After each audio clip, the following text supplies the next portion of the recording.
Мен сезгә бер генә кызык бер мисал китерәм. Без белмәгән нәрсәләр. Сез беләсез инде, Башкортстанда телләр турында закон кабул ителде иң соң булып башка республикалар белән чагыштырганда 99 елда.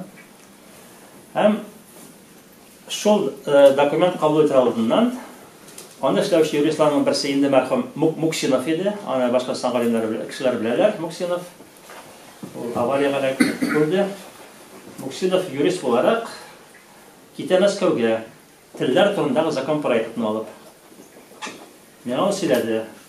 Мин ди алып бардым закон проектын, анда башкорт һәм татар теле икесе дә рус белән бергә дәүләт теле буларак таралган иде проект. Мәскәүдә дип сөйләдер ул, мине каршы алдылар һәм әйттеләр. Татар телен калдырырга. Димәк, бу татар теленең статусы булмау, ул Мәскәүнең ихтыяры булып чыга.